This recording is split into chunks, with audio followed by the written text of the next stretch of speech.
Hello again and welcome back to my channel. If this is your first time here, my name is Emma and I've been a practicing witch for about 14 years. And today we're going to talk about coffee magic.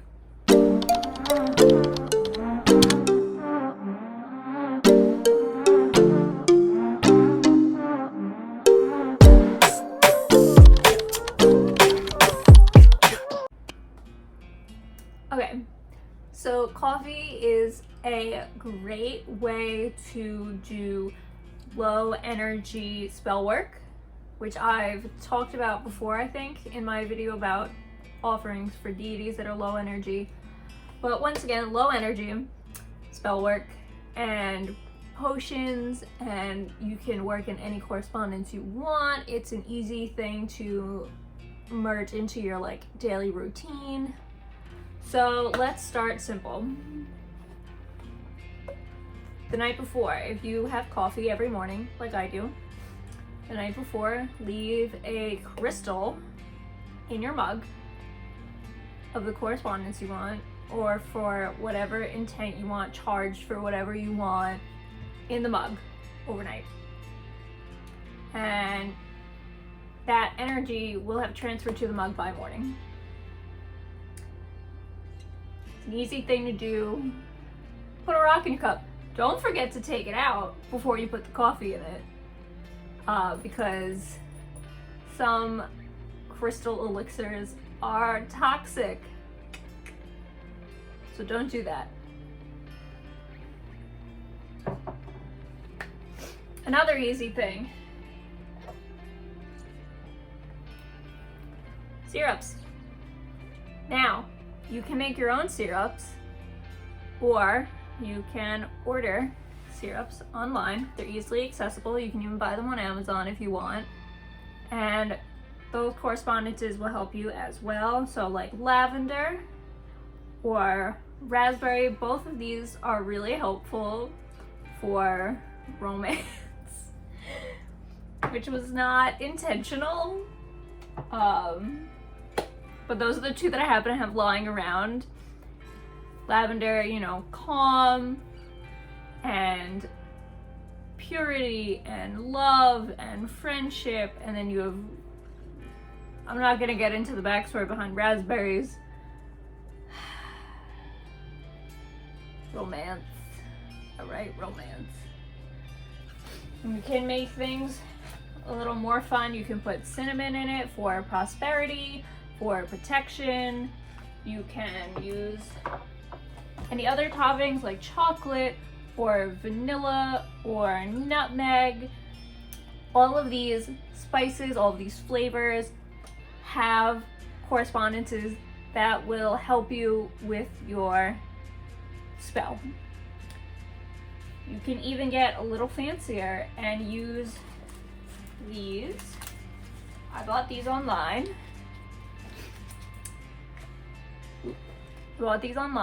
And they are stencils. So coffee stencils with a bunch of different types of designs on them. I haven't popped them all out yet because I haven't used many of them yet. But a bunch of different stencils that could work like sigils for your cup of coffee. So let's recap. Spices and flavors are helpful to set your intention, to manifest the specific thing you're looking for, be it love, prosperity, be it luck, any of these things. Most herbs, most spices will have correspondences. You can use stencils, make your own stencil, or they have those fancy little pens that you can use with the cinnamon and that kind of stuff to put sigils or charge your coffee that way. I personally like to, every morning when I have my coffee, stir counterclockwise to banish negativity and then clockwise to invite in positivity. And it's a quick, easy, again, low energy way to work magic and witchcraft into your daily routine. So, potions. I do not condone witchcraft or spell work on someone without their knowledge. That's just me personally. I would not do any of that without consent of the person. But everyone has their own creed, everyone has their own rules. You know, witchcraft is a personal thing. It's not so much the threefold law as I find that really morally ambiguous.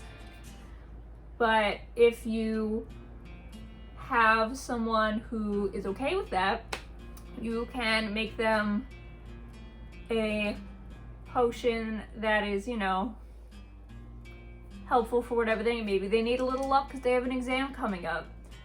You know, you can put some,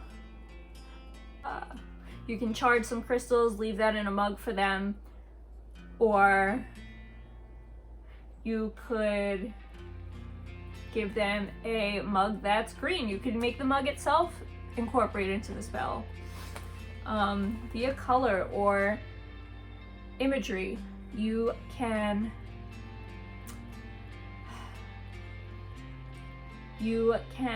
use or make a stencil that they need luck, 4-leaf clover, bam, put that on there.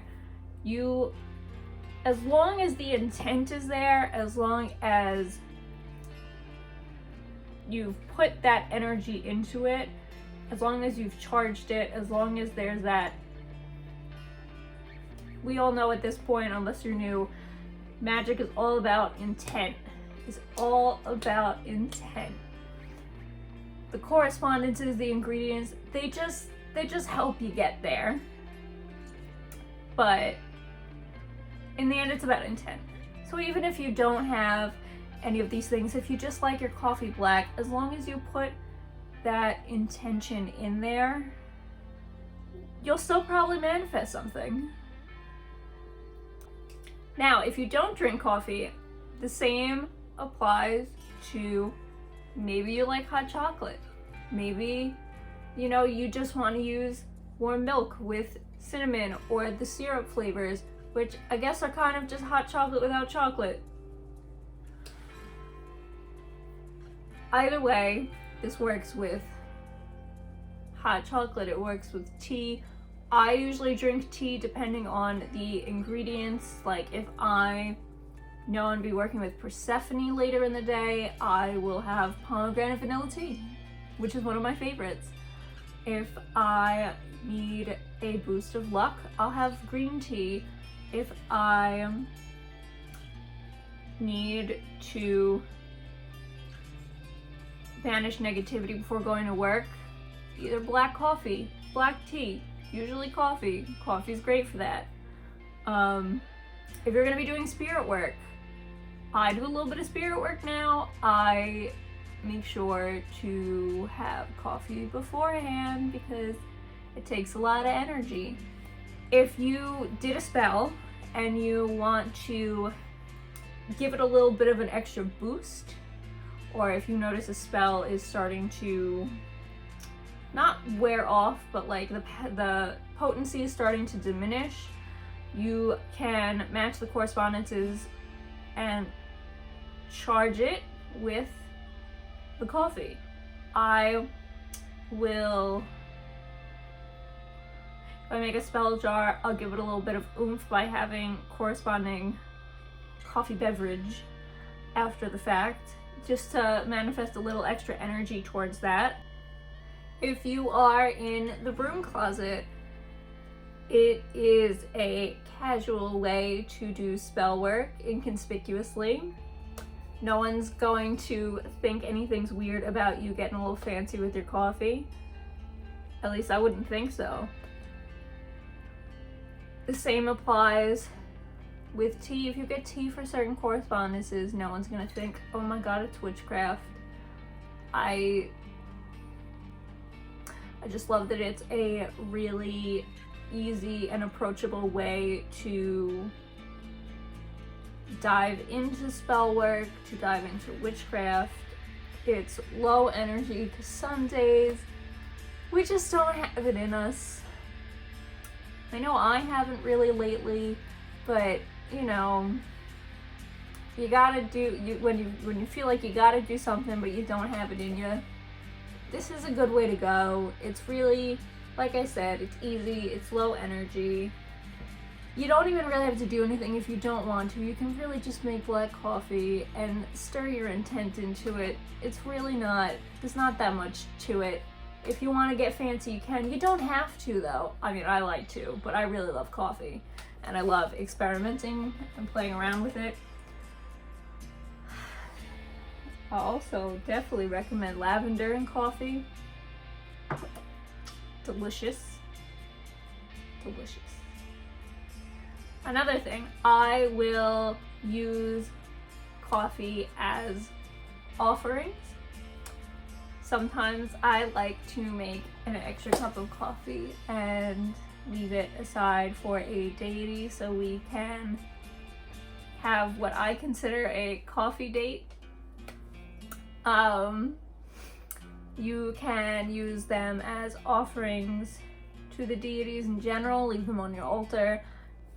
You can incorporate flavored coffees into it. Like I have these Bones coffee flavors that I have been trying recently and love.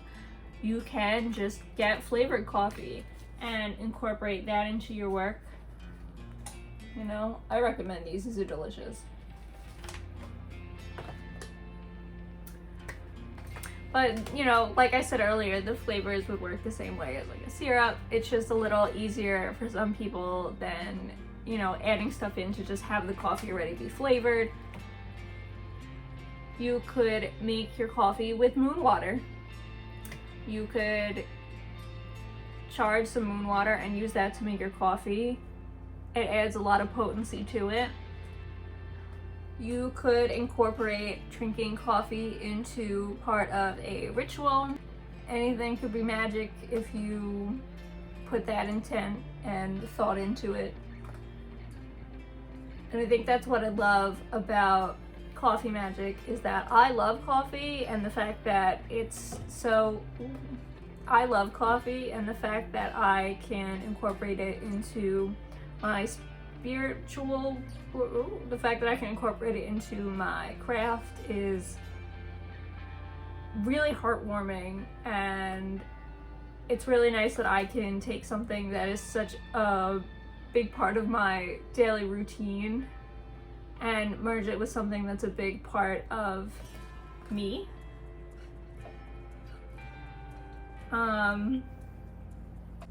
If you want a, so I was thinking about making like a little booklet or zine type thing with coffee correspondences as I've come to know them, and recipes for certain coffee spellwork or potions that I've done.